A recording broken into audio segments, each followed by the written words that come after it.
Hi everyone, Derek Parsons here, and welcome to Open Door Philosophy, a podcast where we attempt to make philosophy accessible for the people. This is a different introduction than we typically do, and there are reasons for this.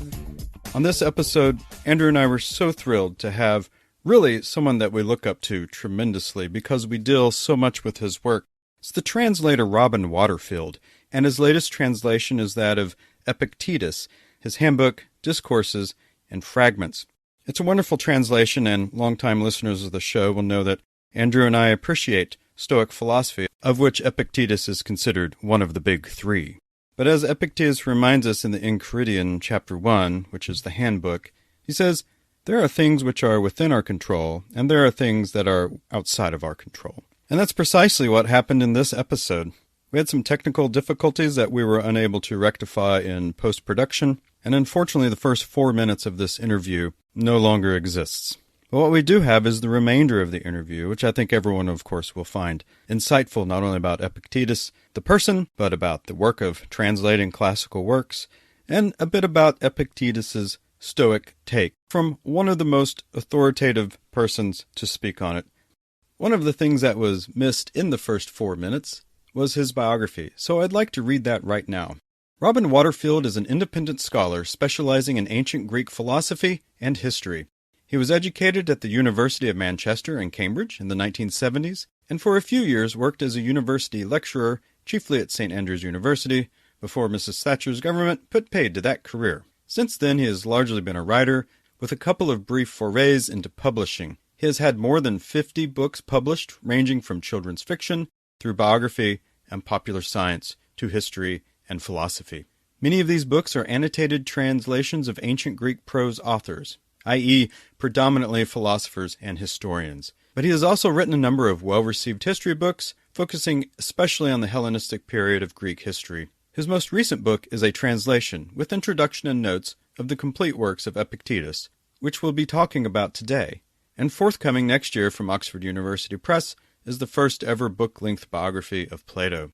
Robin moved from England to the rural far south of Greece in 2005, and he now has Greek citizenship.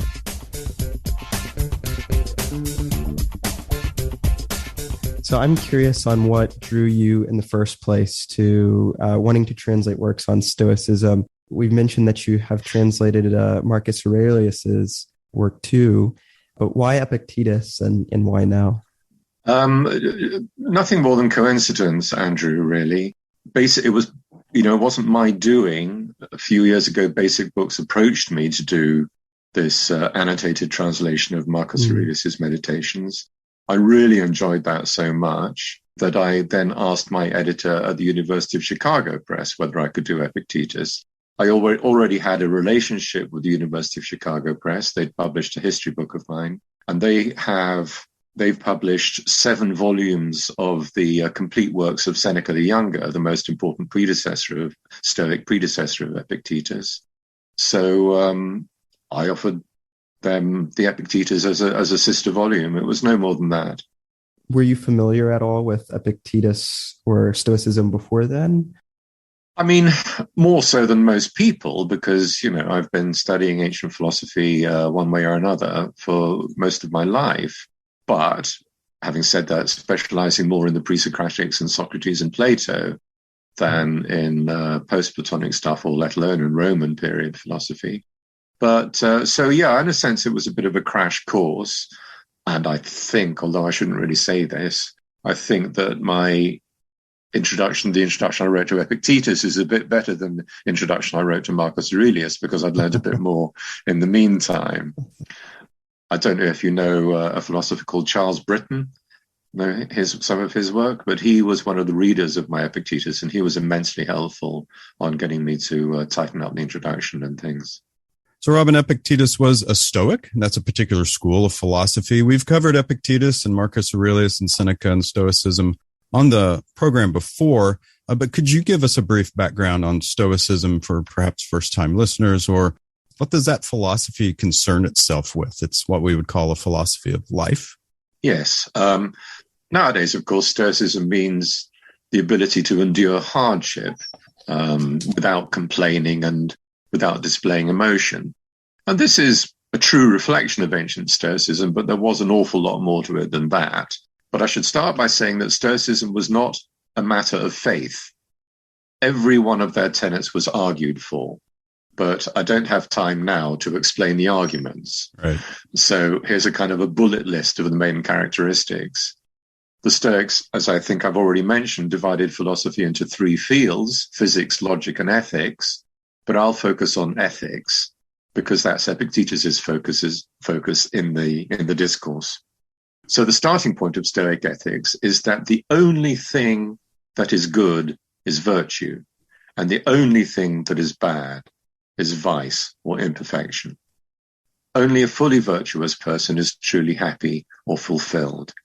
Everything else, everything other than virtue or vice, is what the Stoics call an indifferent. And properly treated, properly understood, indifferents have nothing to contribute to our happiness or misery. However, people treat indifferents, such as pleasure, wealth, health, and so on, as if they were important, and so they get attached to the material world and its values. Now, this is a very stark and extreme position, and it was somewhat diluted. The good life, the Stoics always said, is one that is lived in accordance with nature. But human nature involves, let's say, good health rather than ill health.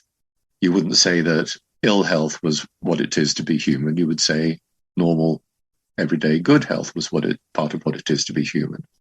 So among the infinite class of indifferents, some, such as good health and moderate wealth, were allowed to be what they called preferred indifferents. This was a very controversial position in Stoicism because their philosophical opponents would say, yeah, but you're simply calling some indifference good, which you're not supposed to do because only virtue is good. Right. Anyway, that's by the by. Virtue, the Stoics said, is knowledge. So the virtue of courage, for instance, is knowing what is truly fearful and what isn't. If virtue is knowledge, then behaving non-virtuously is a product of ignorance. And here we come to one of the Socratic paradoxes.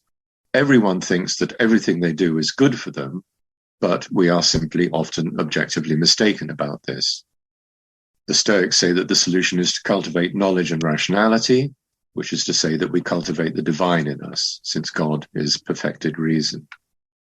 In the sphere of ethics, what makes an action appropriate is that is in accord with nature and admits of rational justification. Hence, self-regarding behavior is appropriate because it preserves us, which is in accord with nature. But other regarding behavior is also appropriate because in order to be good to yourself, you have to be good to others. So this is a true ethical position. I think that's probably enough as a sort of a thumbnail sketch of Stoic ethics. Yeah. And so Epictetus, as we've mentioned before, is one of many sources we have for Stoicism in a long line of Stoic thinkers, starting or beginning with Zeno, of course. But then as attention shifts towards the Roman world, we end up with some of what's considered the big three, I suppose, of Seneca, Epictetus, and Marcus Aurelius. Where does Epictetus fall in that particular timeline, and where he falls, is that important in any kind of way in terms of the future development of Stoicism?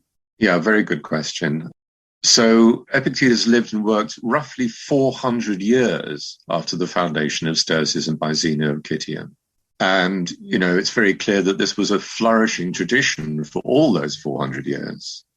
But the work of Zeno and all the early Stoics exists only in fragments. It's only when we get to the Stoics of the Roman imperial period, the big three, as you say, especially Seneca, Epictetus, and Marcus, it's only then that we have complete texts. But it's a common working assumption, and one that I absolutely share, that though there may be changes of emphasis, the work of these Roman Stoics is a true reflection of the Stoic tradition. Epictetus introduced some new ways to teach Stoicism. I find that any innovations that Epictetus introduced are usually ways for him to work better as a teacher. There are pedagogic reasons for him making these innovations. So he introduced new ways to teach Stoicism, but they weren't fundamental changes of Stoic substance. Mm-hmm. So Socrates is mentioned 62 times in your translation of Epictetus. Can you tell us a bit more about Socrates' impact on Stoicism and how Epictetus used Socrates in his teachings? Yeah, well, the first thing I think I should say is that there's a very small section of my bibliography at the end of the Bibliography of Epictetus where I mention, I think, 3 works discussing Epictetus's reception of Socrates. But Socrates was of considerable importance for the Stoics and even for Hellenistic philosophers in general. There's a very important article by Tony Long, written some time ago now, about the influence, the impact of Socrates on Hellenistic philosophy in general. So that should be read in, as well as the 3 articles I mentioned about Epictetus's use. I mean, the first thing is that the Stoics claimed to be in the lineage of Socrates. Socrates, as you know, had a large number of students, or quite a large number of students. One of them was called Antisthenes, very important man. Unfortunately, his work survives only in fragments and testimonials. Socrates taught Antisthenes.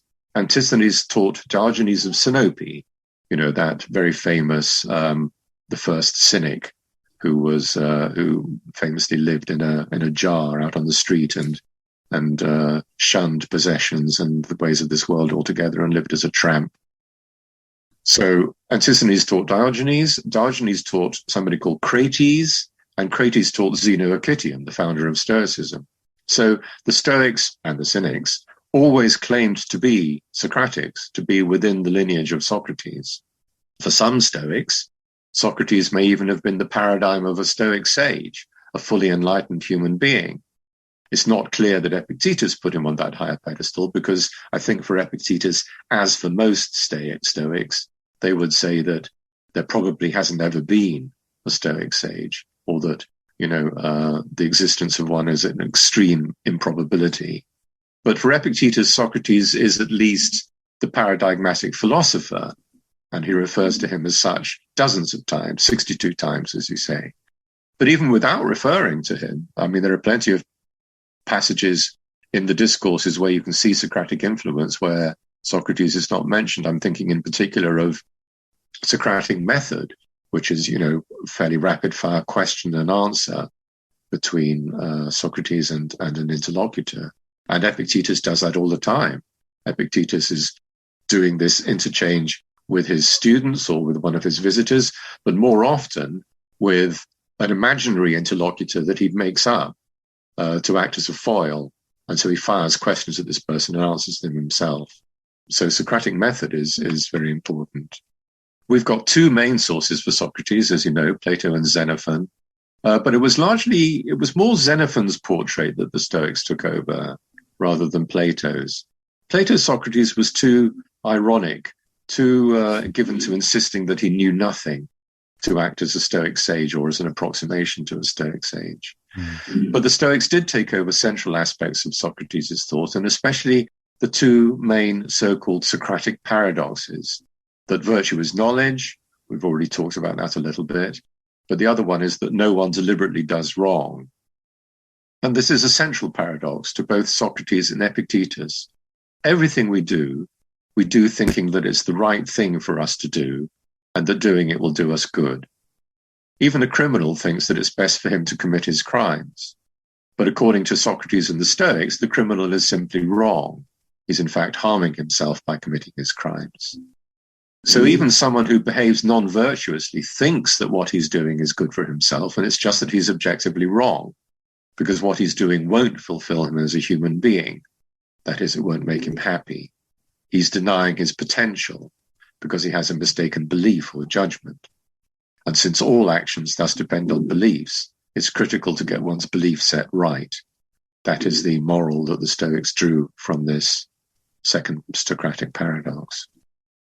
I'm curious, spending so much time translating Epictetus and his works, that must have shed you a lot of insight onto Epictetus himself as a person and his way of teaching and his philosophy and stance on Stoicism too. So could you share some insights that you might have picked up on Epictetus just that a translator or someone who spent so much time with him would know? I would say that I didn't really pick up on anything about Epictetus that isn't already widely known. This is to do with the nature of translation. You're not approaching the text. I mean, you work from the bottom up first. So you're working sentence by sentence and paragraph by paragraph. Well, first word by word. But I think you don't gain that much insight into the text as a translator, because you simply are translating what's there. I haven't explained that very well. But what I was most struck by, and what was a great deal of fun to translate, was his very abrasive style of teaching. It reminded me very strongly, I don't know whether you know the work of G.I. Gurdjieff, who was a spiritual teacher in the first half of the 20th century. Gurdjieff says things to his students, things like, "You are all rather uninteresting examples of semi-animated automata." and that is very, very like Epictetus. He calls his students slaves and derides them as useless wretches. They learn the theory, but they fail to put it into practice. He expresses his longing for just one student. Give me just one student with genuine potential, and so on. So, as I say, it was fun and challenging as a translator to try to capture his ironic and abrasive tone of voice. But this is not a new insight at all into Epictetus and his work. Sure, yeah. As dealing so deeply with the text, I wonder, do you get a sense of the person who you're translating? And part of that, as you mentioned before, of course, it's well known that Epictetus is quite sassy, which makes him very fun to read. But that's kind of what I was wondering. Do you get a sense of the person? Very much so. Yeah. Now, every author I translate, it takes a while. I would say by the time I'm about 10% of the way through translating a work, I feel that I've got intimate with the author, and it is intimacy. You get very close. Yeah, I'm thinking of, obviously this isn't translation, but similar experience, I suppose. When I read Meditations, for the first time, I read Meditations probably 3 times within a calendar year. And I read it each morning as I was eating my breakfast. I read a couple of passages, right? Nice. And by the time I had done that, 3 times, I felt like Marcus Aurelius and I were friends or something. And that's kind of what I, kind of wondered, surely, through the translation process and working so closely, you must feel like you know them in some sense. Yeah. But who would I rather have to dinner, Epictetus or Marcus? Oh, I think I'd rather have Marcus. But I think I'd rather have Marcus too. But if you're looking for a good time, you might invite Epictetus. Yeah. But talking about the translation method too, I'm really curious about how that process kind of goes for you. I know for talking with Harvey, he told me a little bit about his very strenuous, very tedious process. Can you tell us a little bit about how that is for you? Well, I don't really have a method. I don't think. I don't have a process. I just plunge straight in. I find out which is considered to be the best text of my author's work. I get hold of that text and I open it to page 1. But what particularly marks the way I translate is that I'm constantly tweaking. So, for instance, I work during the day, and then in the evening, I go back and I reread what I've written. So that's where the first level of tweaking comes in, even as you're writing the first draft. I mean, there's no sentence in any published translation of mine which is less than probably the 5th or 6th version of that sentence, and some even more. So I start tweaking then. And then, as I said just now, it takes quite a while before I feel I'm intimate enough with the author to kind of know his quirks and his style and register and tone of voice. So once I gain that intimacy, then I go back over what I've already written and adapt it to that style or register. And then, that goes on forever. I might be 80% of the way through a text before I discover what I consider to be a better way to translate a particular word or phrase or sentence or something. So then I go back over what I've already done and make that change. And this tweaking, honestly, goes on all the way up to publication. But you have to let go of the book at some point. So the book does eventually get published. Yeah, I do want to get back to sources here in a minute, but I feel like this is a good place to drop this question in. Speaking of word choices and going back and tweaking, there's two examples I want to bring up specifically in terms of word choice and how you came to that particular word choice. One is command center. And this is a term you also use in your Meditations translation of Aurelius, which is for the word logos or rational part of ourselves. How did you land on command center, which would seem like such a central term for Stoicism? It is a central term for Stoicism, and it wasn't invented by Epictetus or Marcus. It was in use before. Sure. It's not a translation of logos, of reason. It's it's a very literal translation. The Greek is to hegemonikon, literally the authoritative thing or the leading thing. Or we wouldn't say thing, we'd say part of oneself. And it does have slightly militaristic overtones. It refers to the soul in its guise as the faculty that processes impressions and initiates action.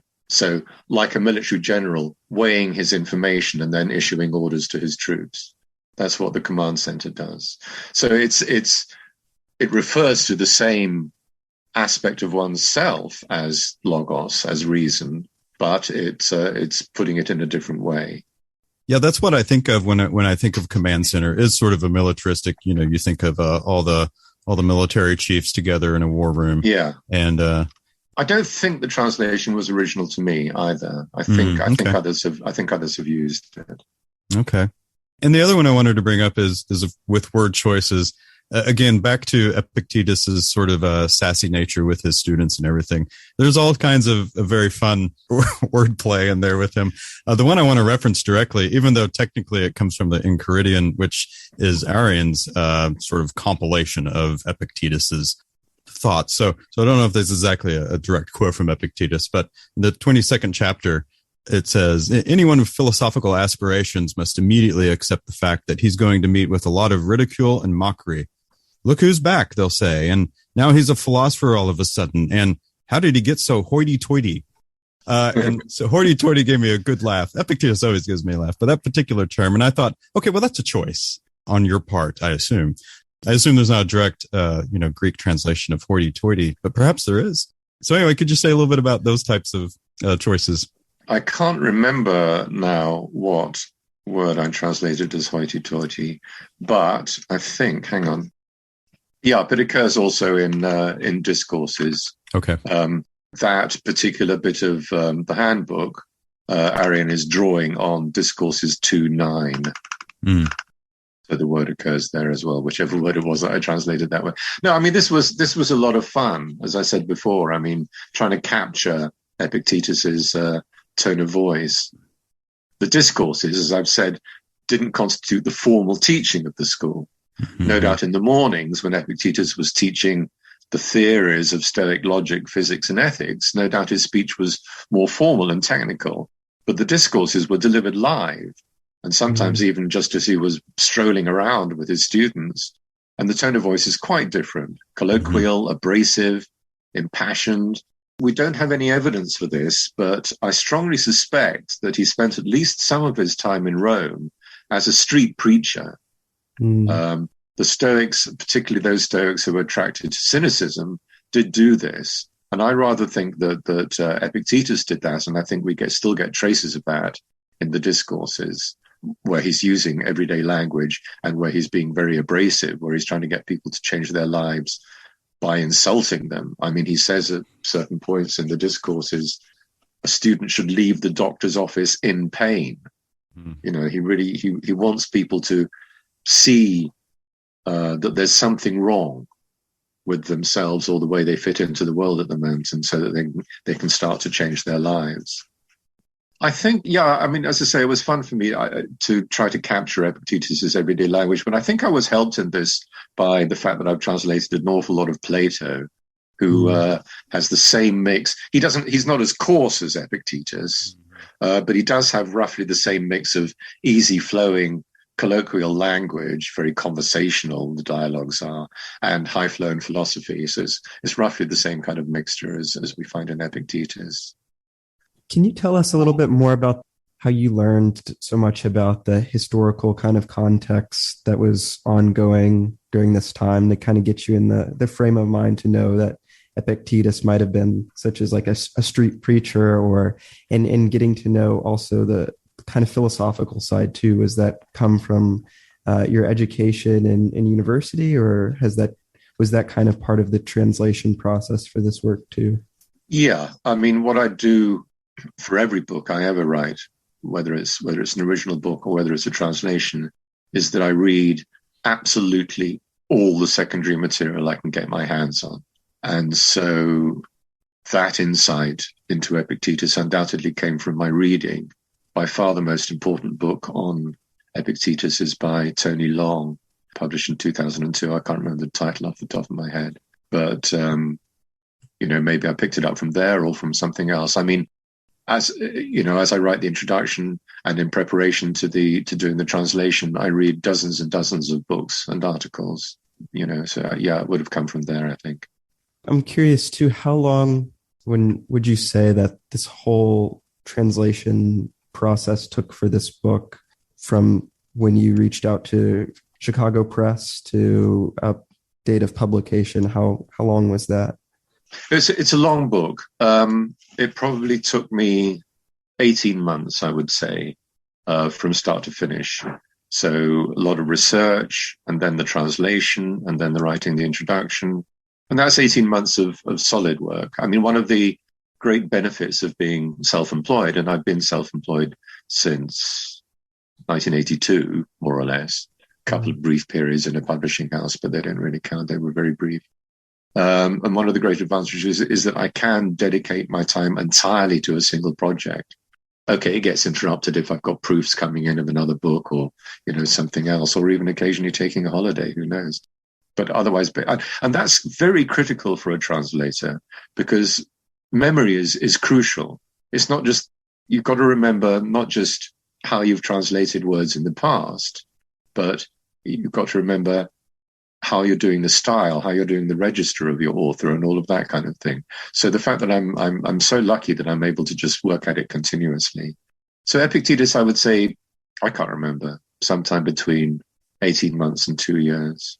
Speaking of that time, you did mention in your introduction that you did translate this work during the COVID shutdown, and we're always in context. And when I read that, I wondered if the shutdown or translating this under those COVID conditions impacted the translation in any sort of way, or perhaps even as you get a sense of an author, you probably, your sense as a person also might be impacted by the work itself and or by the conditions under which you're translating that work. Did that factor into your personal self in any sort of way, or did it impact the translation in any sort of way? No, I don't think so, Derek. I don't think so. I mean, I live in the far south of Greece, and yes, for most of the time when I was writing this book, we were in lockdown. But my life didn't really change very much, since I generally just sit at my desk and work anyway, when I'm not looking after my olive trees. The only real nuisance was the long closure of libraries. But even that turned out to be not too bad, because there's a fantastic classics list run out of Liverpool University. And during COVID, I noticed that people were saying, has anybody got a PDF of such and such an article? And this was happening a lot. So I simply jumped on that bandwagon. I asked for, I think, half a dozen items, which I hadn't been able to access through friends or, all the online archives or anything like that. And I had them all within 2 days. So even the closure of libraries didn't really matter very much. Did I get any? No, I don't think it impacted my translation really at all. Okay. I'm just a fanatic. I just sort of get down to it, Well, I kind of wondered if that was the case. Yeah. Well, kind of along that same lines, like you said, you've translated so many works, and most of them are philosophically oriented in some way. So I imagine you might occasionally be impacted or have personal reflections related to, say, the content of the translation that you're working with. If this is the case, have you had any personal reflections they might have had based on the works of Epictetus? Or if not, why is that the case? Or maybe even other reflections of other translations you've done. I wouldn't say that I came away with any personal reflections, though I defy anyone to read Epictetus and not suffer at least a twinge of regret that they don't have what it takes to follow the austere Stoic path. So why didn't I gain any personal takeaway? I think I want to go back to what I was saying a little earlier about how translators approach their texts. Mm-hmm. You're so caught up in the difficulty of translating each word and sentence correctly and appropriately that it's hard to see the wood for the trees. Mm-hmm.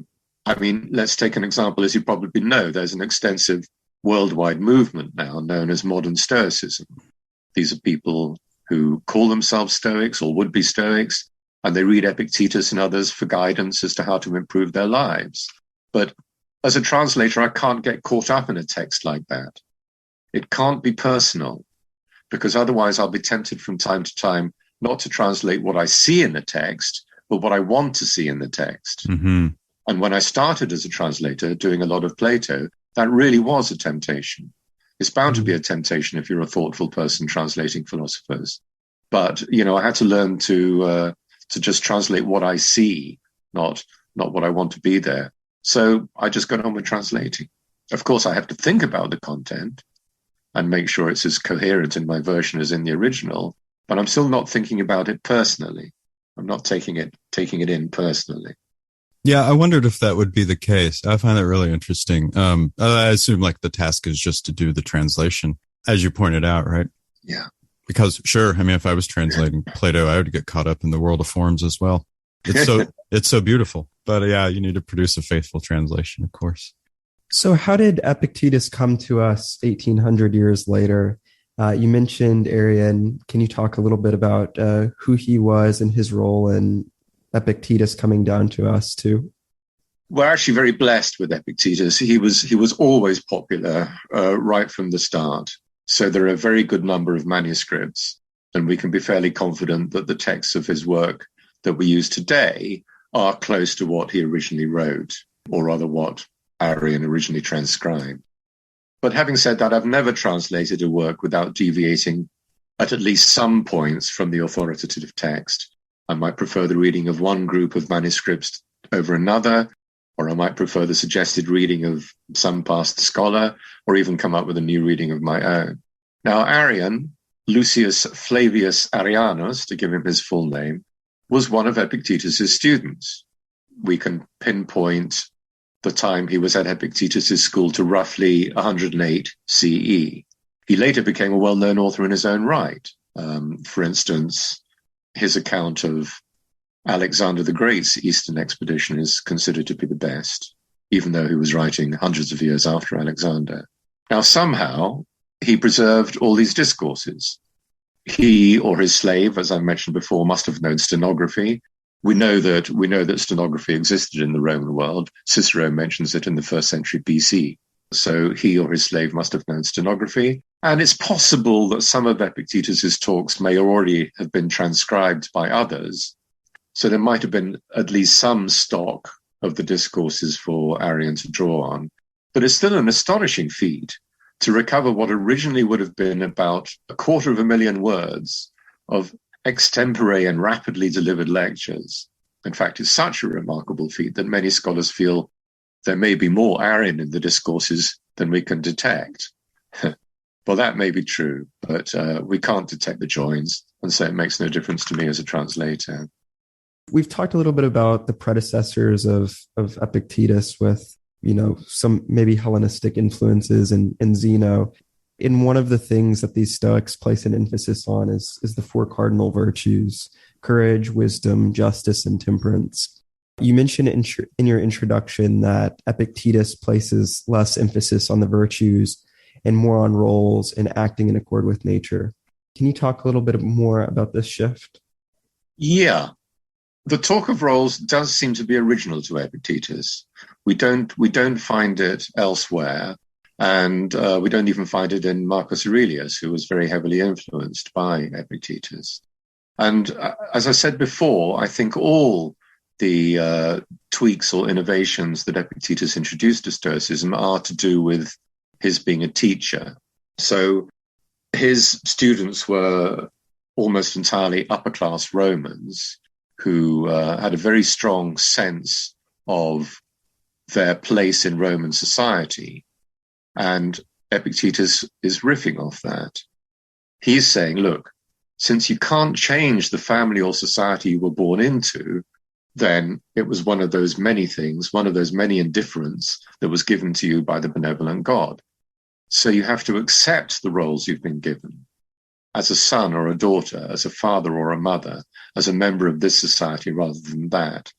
And in practice, this often means conforming to society's norms. In ancient Rome, for example, you were expected to be deferential to your father.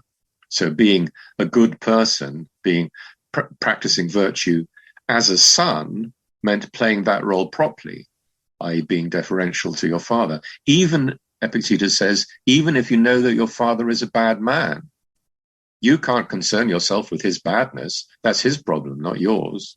Your concern is to be as good a person as you can yourself, to play your roles properly.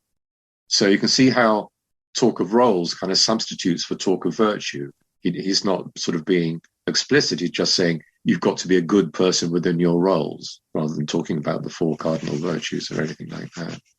Well, you mentioning the word roles just immediately made me think of Confucius and his emphasis on roles in society versus, say, like Lao Tzu or Taoism, who probably focuses a little more on virtues. I don't know, just a random. Yeah, no, I'd like to follow that up at some point. Yeah. I know very little about Confucius, but what you said rings a bell, yeah. Well, another difference that you note with Epictetus and perhaps some of his predecessors like Musonius Rufus is his emphasis on indifference. And we've discussed indifference a little bit already, but does Epictetus's notion or emphasis on impressions, does it carry a greater emphasis as opposed to other Stoic sources? And is that important to the evolution or development of Stoicism?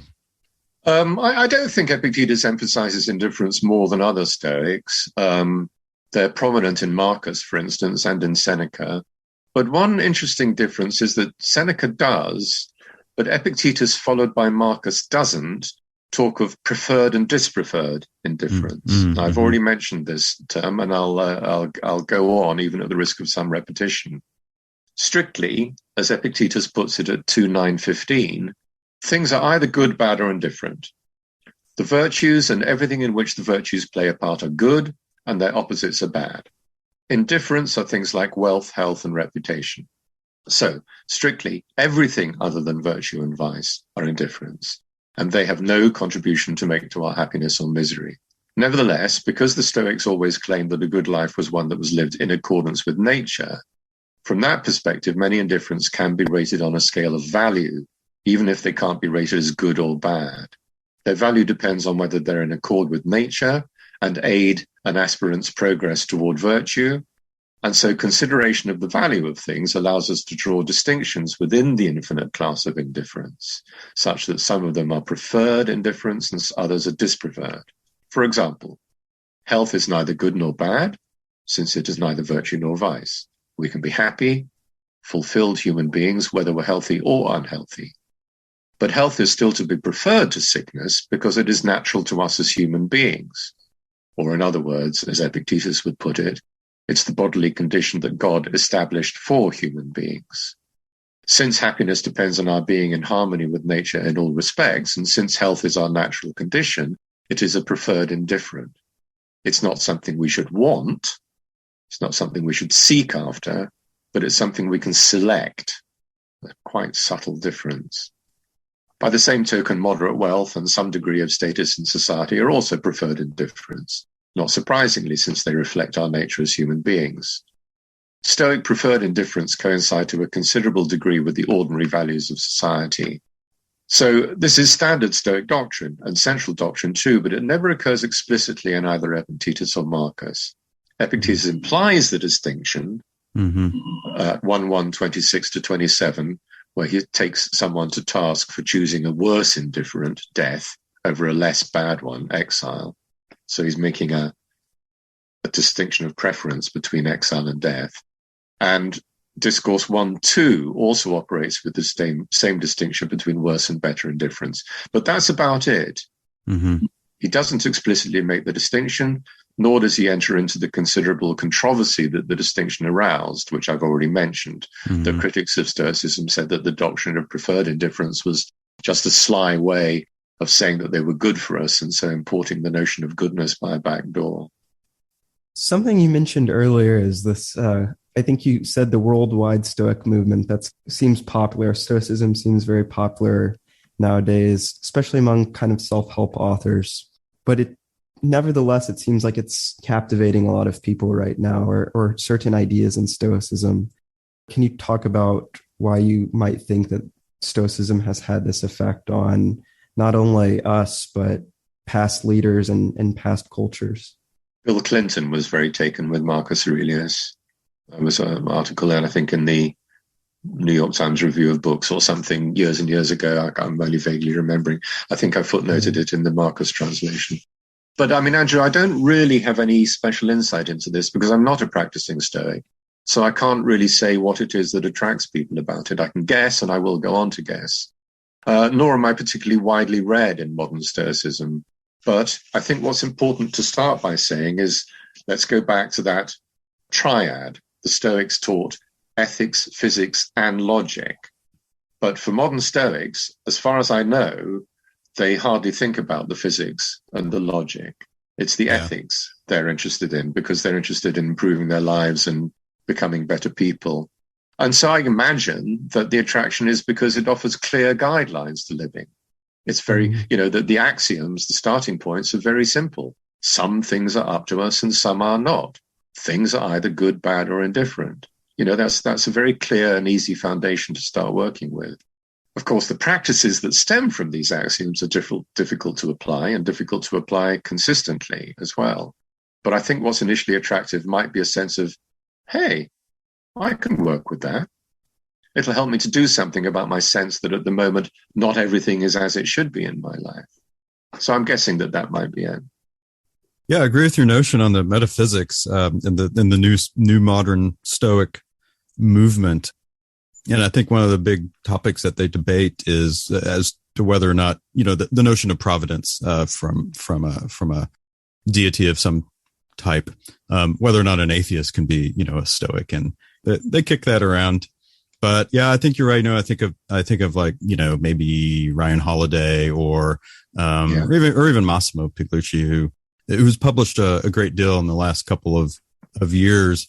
And, I've heard other people kind of nod that COVID was such a situation that was out of our control, that the writings of Stoicism or Stoics really helped people mentally with grappling with that particular situation. But yeah, there's certainly been an uptick in the publishing world as far as Stoicism goes. And that's just intriguing.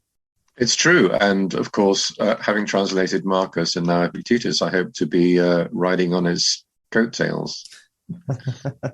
Absolutely. In our introduction that we read today about you, we mentioned that you're working on a comprehensive biography of Plato. Plato is one of my favorite philosophers to read, and he has such a unique way of writing. I was just wondering if you could tell us a bit more, kind of foreshadow this future project. Well, it's no longer a future project because it's in the process of production at Oxford University Press and due to be published next May. Awesome. Astonishingly, it's the first ever book-length biography of Plato. Or perhaps not astonishingly, because the evidence is thin and often controversial. So it's the kind of biography where, we don't know specifically what kind of what education Plato went through as a teenager, but we know what education was like in Athens at the time. So you pad out the thin information by, talking about what you know about Athenian society in general and things like that. But I mean, there are huge areas of controversy in the evidence. The most important being, what is one to make of? There are a lot of letters have come down to us under Plato's name, but there are 13 which have some right to be considered to be taken more seriously, since they were probably already part of the corpus of Platonic works by the end of the 3rd century BC. And in fact, relatively recently, a papyrus fragment of one of the letters, letter 13, has turned up, dating from the 3rd century BC. So that gives at least that letter, which I happen to think inauthentic, but at least, many people think letter 13 is authentic. But there are a number of scholars who think that all the letters are spurious, later forgeries. Forgery was a very big thing in the ancient world. Once libraries started up, especially, the libraries at Alexandria and elsewhere, forgers could make a lot of money by saying, hey, I've come across a letter by a really important person. You want this in your library, don't you?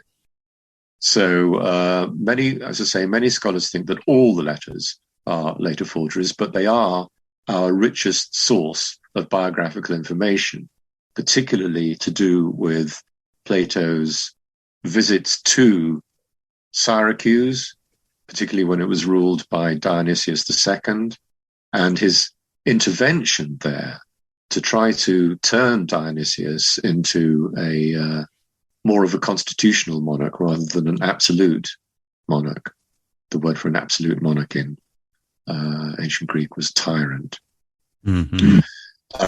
But the letters, so I don't know what else to say. I trace events of Plato's life from birth to death insofar as we know them. Where we don't have details, as I say, I pad them out.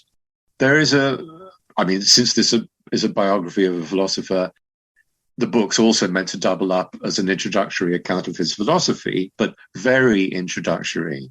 I don't go into any controversies. I don't give any in-depth analyses of any particular dialogues, let alone stretches of dialogue. I've dwelt more on his political ideas than, say, his metaphysics, because politics can tell us more about a person's character, which is the subject of a biography, than more abstract branches of philosophy. But there is a surprising lot to say, a surprising lot of ways to gain insights into his life and character. Well, that sounds fascinating. I can't wait to dig into that. Just a couple episodes ago, Andrew and I were doing a Who Was Plato kind of episode. And yeah, that issue of biographical or the lack of biographical information, leads to a lot of speculation. And I'm sure, you mentioned those letters. I'm sure authenticating those letters, just like others try to authenticate artwork as opposed to, forgeries. That must be incredibly difficult. I'm sure that the thinking behind in terms of how you justify one of those letters as being authentic is quite a task. I try to be objective about it. There's, because we don't know the order that Plato wrote his dialogues in, there's been a great deal of stylometric work to try to determine or try to get close to that order. I don't think it can give us the order of specific dialogues, but it can give us chunks of dialogues, early, middle, late, basically. And 3 of the letters, 2, 3, and 7, are stylometrically very similar to dialogues written by Plato at about the same time those letters were supposed to have been written. So, as I say, that's about as objective as one can get. So I think for that reason, and there are other lesser reasons, but that's the main reason why I accept those 3 letters as genuine and base at least some of my biography on those. Well, Robin, our final question we always ask of all of our guests, and the answer, I suppose, from Epictetus is that we are rational, but more along the existential lines of just existence. What does it mean to be human? What a question. Okay, in my Kurt Vonnegut moods, which I suffer from, I might say that to be human is to be born into a life of suffering and then to die into oblivion. But I have more positive moods as well. And so I might say that human beings appear to have a natural urge to improve themselves. Most people would understand that in material terms. They want to get on in the world, make money, acquire status, and so on. But the Stoics, as we now know, would say that all these are matters of indifference, and that what really matters is improving oneself internally and becoming, as you said, a rational human being. And here I think Epictetus and other Stoics can point the way. Thank you so much, Robin, for agreeing to come on and having this great conversation with us about Epictetus, Stoicism, and your account on what it means to be human, too. We really enjoyed it. Please make sure to check out Robin's newest translation and edition, Epictetus, the Complete Works, Handbooks, Discourses, and Fragments. It's really fun to read. I think it captures Epictetus's sassiness, as Mr. Parsons said earlier, better than anything I've read. So I really enjoyed it, and I know everyone will too. Yeah, thank you, Robin. We really appreciate your time and insights. Well, thank you both very, very much. I enjoyed myself.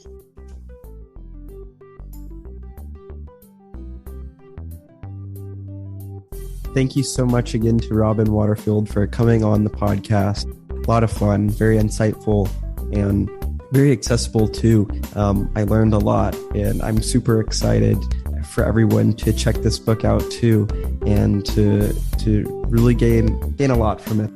What a fantastic guy. It was really fun talking with him. Really personable and really generous to us. So yeah, I guess that's it for our episode. So what are the things we usually say, Andrew?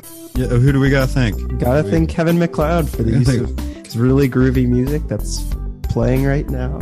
That's right. It's really groovy. So check that out. Yeah, check us out on our social medias and ways that you can contact us. So we're on Twitter, we're on Instagram, and you can also email us at contact@opendoorphilosophy.com with any questions or episode ideas or questions about philosophy in general.